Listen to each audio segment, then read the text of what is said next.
Matag sinulog, labawng giatangan sa mga mananaway, turista ug mga deboto ang tingog sa tambol ug ang musika nga kanunang ipatingog sa kadalanan, samtang kini giparisan og masadyaong pagsayaw isip paghalad kang Senyor Santo Niño.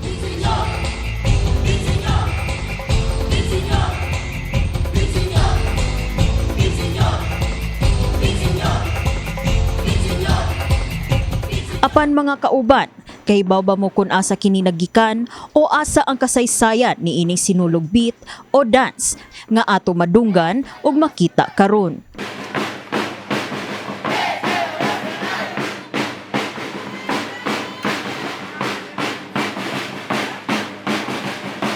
Dinhi sa Casa Gorordo, ang pagpreserba sa sayaw nga sinog ang usa sa ilang labing prioridad. Kini nga tradisyon sa pagsayaw og sinog sa Banay Gorordo gipasiugda ni kanhi Arsobispo Juan Bautista Gorordo ni adtong 1910s ug karon nga kapin usa ka siglo na ang milabay napadayon ang tradisyon sa ilang panimalay. Ang sinog kay usa ka tradisyon sa Casa Gorordo Museum. Mahitabo ni siya adlaw Lunes human sa ikatulong Domingo sa tuig. Ang modern is really ni-evolve na siya from the past. Ang past gyud it's quite simpler gyud sila and specific. Sa wala pa ang grand stage o ang detalyado nga mga sayaw karon sa sinulog, ang sinog usa ka yano nga buhat sa debosyon.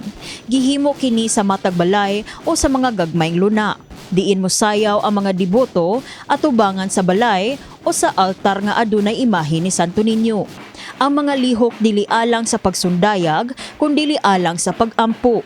Ang sayaw sinog mabuhat pinaagi sa pag-abante o pag-atras lamang sa tiil, samtang gihalad ang ilang pagtuo, pagpasalamat o pagpangayog giya sa balaang bata. Mipadayag ang museum officer nga si Marthel J. Ubas nga ang alabasyon o pag-ampo sa pamilya Gorordo ngadto kang Santo Niño agi paghinumdom silang mitaliwan na nga mga minahal. There is a certain prayer nga attached sa sayaw.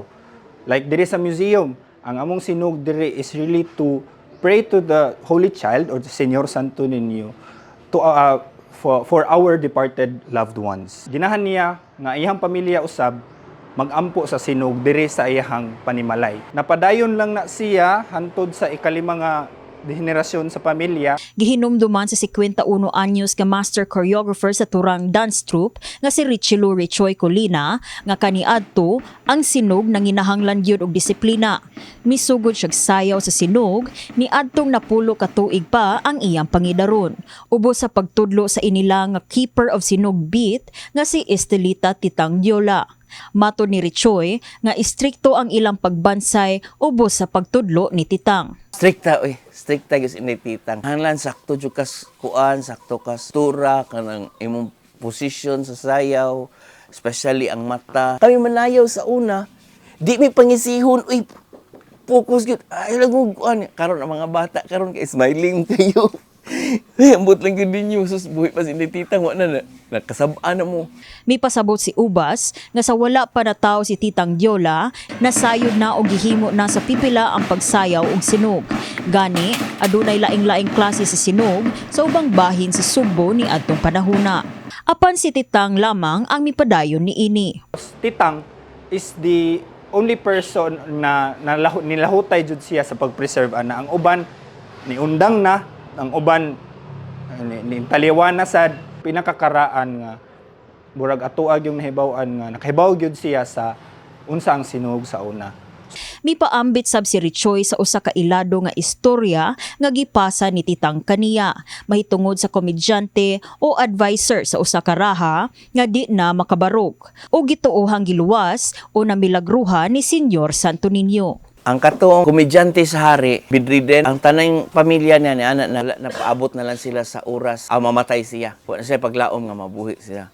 Dunay bata nga nisud ngadto. Nisud ang bata, nagkuha siyang balhibo. Iana niya sa komedyante. Sige niya kuha sa ilong, ang komedyante magsigi og kanang hapak sa kuan kay kanang naay mo kuas iyang ilong katol. Karon ang bata sige katawa wa di siya kabaw nga ang Santo Niño da ito. Apan sumala ni Ubas, usa sa mga hagit sa preserbasyon sa kasaysayan sa sinog mao ang kakulang sa literatura niini.